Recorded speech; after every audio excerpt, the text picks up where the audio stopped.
Today's modern workplace is seeing the emergence of a new diversity. The workforce is now composed of 4 different generations, from the baby boomers to that of Generation Z, all carrying their own different backgrounds, values, and preferences into the workplace. This multi-generational workforce allows for a competitive advantage through allowing mentorship, diverse skill sets, and reducing groupthink. However, along with these differences comes conflict. This conflict can cause barriers such as ageism in the workplace. Although discrimination against age is not allowed, people hold their own values, beliefs, and feelings on a personal level that can affect their perception of people of different ages.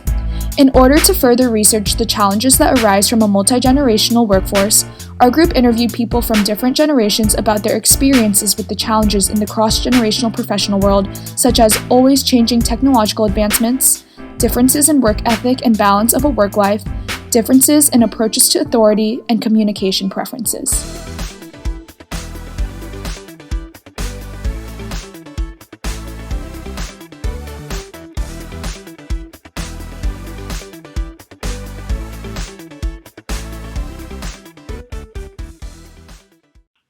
So it's known on our team that the younger analysts are definitely more technologically sound and are relied on to contribute across these multiple platforms that we use on the trading floor. I think the younger analysts are viewed by other teams as super detail-oriented with our work and are really focused on our individualized successes and career paths, and because of that, we're viewed as a super driven group of younger people.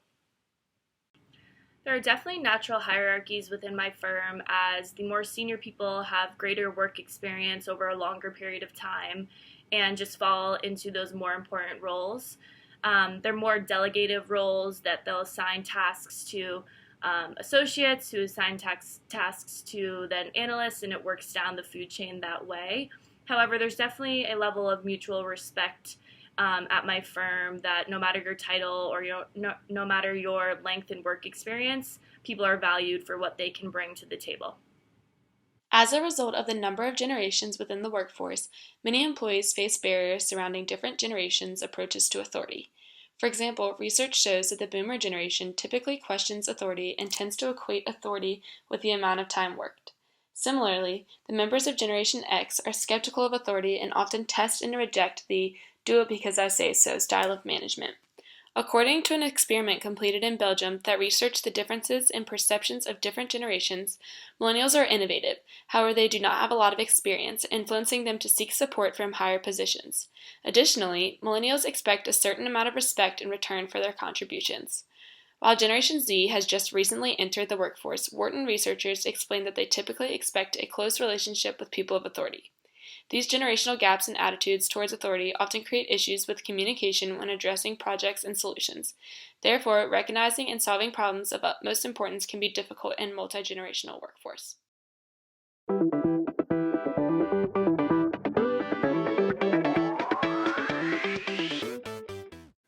I interviewed my brother Rich, who is currently 34 years old and works in software engineering and government contracting. My team thought it'd be interesting to get his perspective on work-life balance since he is also raising children.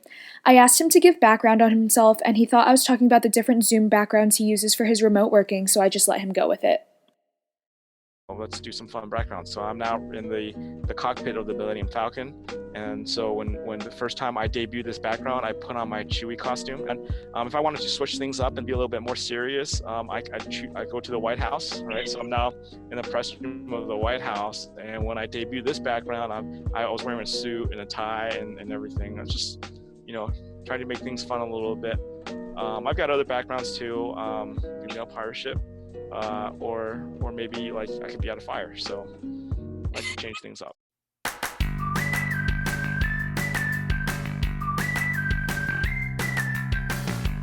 I think generally we care more about work-life balance. I know my boss is big on she wants to make sure we have a good work-life balance. We're not putting in so much time at the work that we're not spending time at home.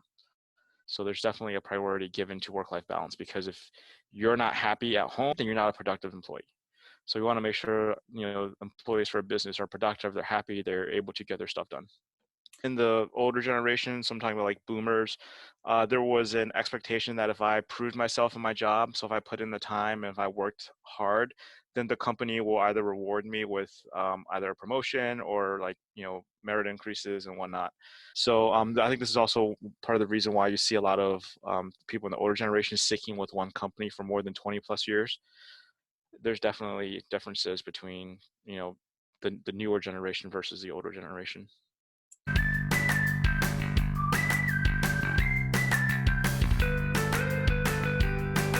I mean, I try not to play into the stereotypes, and I don't think there maybe really is a perceived stereotype. It's just I think people who in the older generation, like the boomers, might see millennials as different because it's, we're coming from a different age. We're coming from the age of technology, and we have just, all these differences. But I don't think it necessarily makes us more lazy. It's just, perceptions.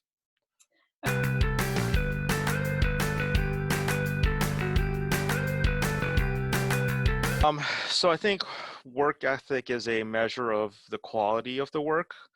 So as an employee for a company, do you take pride in the work that you're doing? For me, I define somebody who has a good work ethic as somebody who's a self-starter, that they're able to manage their time wisely, that you don't have to stand over their shoulder and make sure that they're doing their work right. So generally, if you have a good work ethic, you don't need to be micromanaged, and you don't need me to tell you to do things. From a generational standpoint, I think with all the technology that's available nowadays, um, the the younger generations are more easily distracted. Sometimes I'll have YouTube up and I'll listen to music, and then we have employees who are like, who read Reddit to take a break from work and stuff, and all that stuff wasn't available. Um, when you're talking about the 80s or the 70s and stuff. I think it's a lot easier to be distracted. It's a lot easier to have poor work ethic just because of all the distractions. And I think technology plays a big part into this. Okay.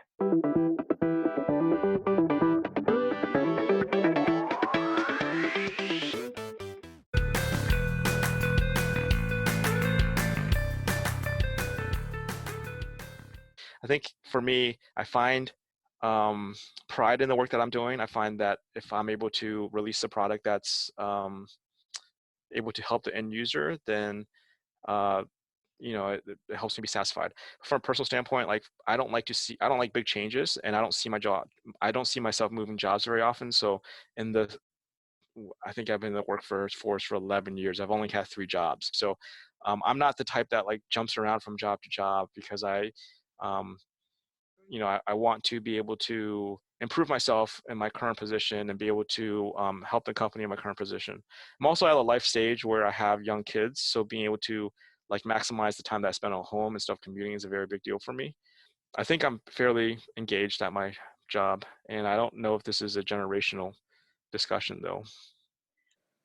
The older generations define work ethic as long hours in the office, and a study done by Cornell found that this could be the underlying reason why some think that younger generations lack work ethic. Gen Xers and millennials think that work ethic is delivering quality results and getting things done, not necessarily spending long hours in the office, as they think this can stand in the way of creativity. So, although older and younger generations equally value work life balance and work ethic, older generations more often fulfill their work life balance by working long days to achieve their desired income, while younger generations find balance by pursuing the flexibility to accomplish the same level of work within less time. In regards to job engagement and loyalty, it seems that baby boomers and Gen Xers are a little bit less engaged than younger generations, with millennials being the most mobile generation. Millennials seek a company culture that values collaboration and innovation and contain an open mindset and creativity. Though Richie does not think there is much age discrimination in his workplace, he definitely sees a difference in how workers of different ages approach these values.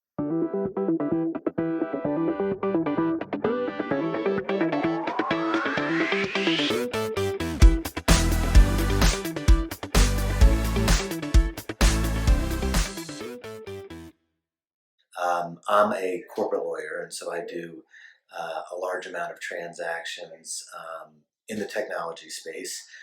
But in terms of my personal use of technology, what I do see is the folks on my team who are younger are much more actively using technology in the workplace, in our transactions.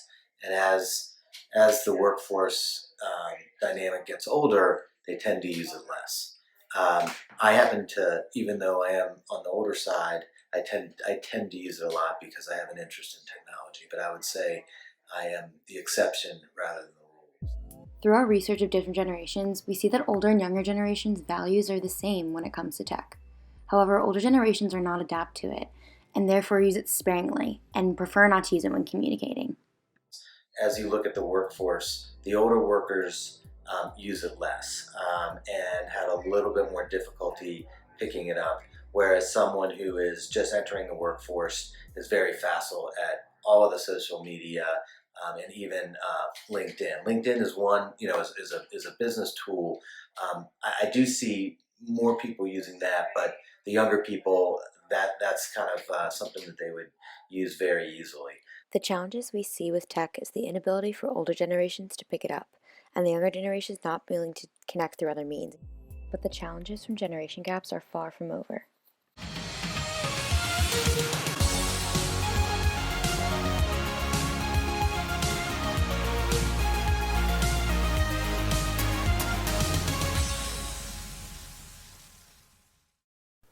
I am a licensed professional geotechnical engineer.